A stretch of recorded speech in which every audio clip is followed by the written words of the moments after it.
好，歡迎返到嚟 FT Teddy 嘅頻道。今日係香港時間2026年嘅2月16號嘅晚上7點半左右。好，咁最近前幾日其實都冇乜點拍片，主要係佢比特幣啦，都處於一個嘅盤整緊嘅區間啦。咁直至到去前2、3日，甚至乎琴日嘅時候，咁有個比較大嘅波幅，同埋去到 hit 到一啲關鍵嘅位置啦。咁所以咁今日就主要拍條片輕輕講解一下。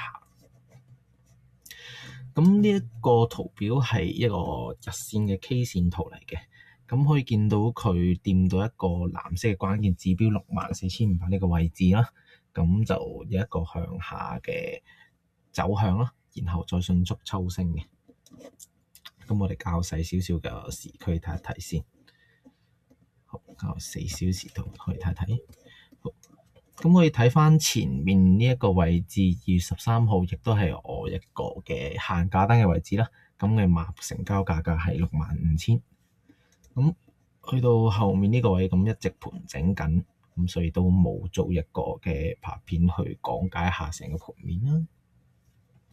咁去到前2日咗啦，24號其實就開始有啲走向啦，開始會有啲方向趨勢出緊嚟嘅 Bitcoin。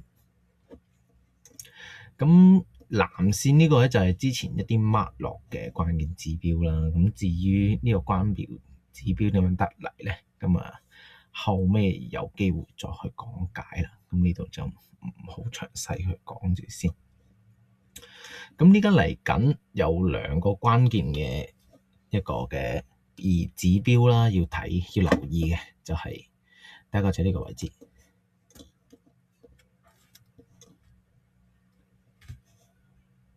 72,000呢個位置就係我哋嘅第一個止盈嘅位置啦。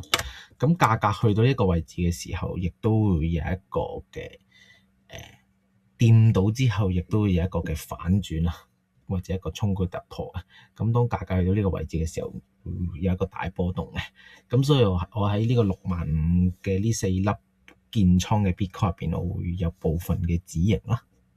咁另外一個關鍵嘅指標係需要留意咧，就會喺呢個位置，係62,500，係呢個位置嘅。咁呢2個指標就係嚟緊會有一啲嘅大時區啦，大時區入邊嘅一啲關鍵指標嚟嘅，即係去到就近啦，其實就嚟緊就會有一個大趨向、大嘅趨勢出緊嚟啦。咁如無意外啦，應該會喺呢個禮拜，係呢個禮拜啦，就會揭曉㗎啦。星期6日應該都會有個大走動啊。雖則話星期6日係個流動性比較偏薄弱嘅時間點，但係都應該會有一個大走動出現嘅。好，咁我呢度嘅片啦，主要做嘅倉位其實都會係一個長線倉嘅，即係可能around1個月、1個禮拜咁樣嘅，咁就唔適合作為一個短線指標作參考嘅。咁都係一啲關鍵位置都可以有興趣都可以參考下咁樣啦，咁樣嘅。咁我原先嘅限價單啦嘅呢個止蝕同埋呢個盈利點都係冇改變啦。咁同樣地止蝕位都會喺呢個位置嘅60,000呢個位置，係啦。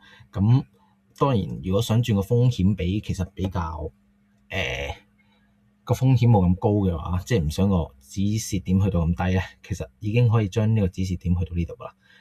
假設呢一個位置已經係一個最後嘅最低點，可以將呢個止蝕落去嘅，其實都就近㗎啦。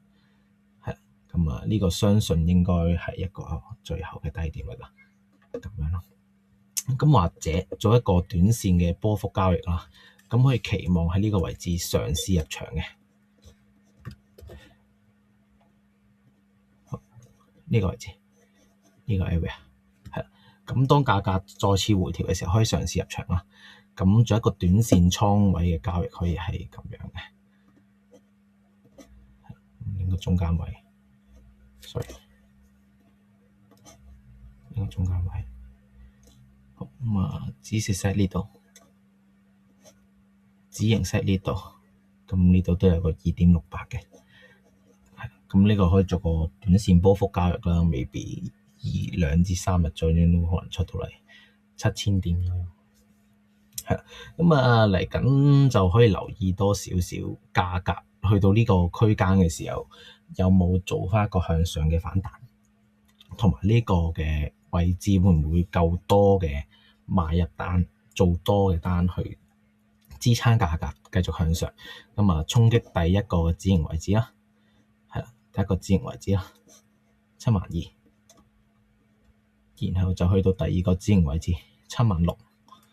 最後就去到呢個位置啦，79,000，係主要其實係呢3個位置可以做一個止盈啊，係咁之後就再睇下有冇機會再入場啦，係啦，咁必然掂到呢3個 check point 都必然係會回調一下先噶，咁可以做一個嘅輕微嘅部分倉位賣出，咁落代平安一波先啦，咁睇一睇呢家嘅帳面浮盈先啦，呢個係個 demo account 嚟嘅，係啦，trading view demo account，唔方便 show 真實倉位俾大家睇下啦，show 個 demo account 啦，呢個 demo account 就主要其實做一個10萬美金嘅 account 嘅啫，係啦，槓桿比就3%，係3倍啦，係，買咗4粒，around 呢家嘅浮盈就係10萬蚊美金，around 倉位就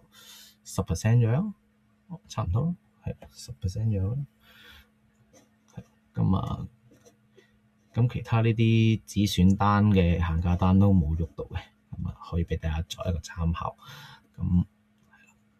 咁嚟緊呢一個禮拜啦，可能4-5日咧就會有一個比較大嘅波動出現啦。到時再有一啲大嘅波動，甚至乎一啲嘅操作方向，再拍片俾大家睇啦。如果喺啲區間度磨緊喐緊，就冇乜必要拍片俾大家研究下。主要精華啦，係啦，咁樣咯。好多謝大家收睇，好鍾意嘅話可以 share、like、subscribe 我呢個嘅 FT Teddy 嘅新頻道咁樣咯。好，多謝大家。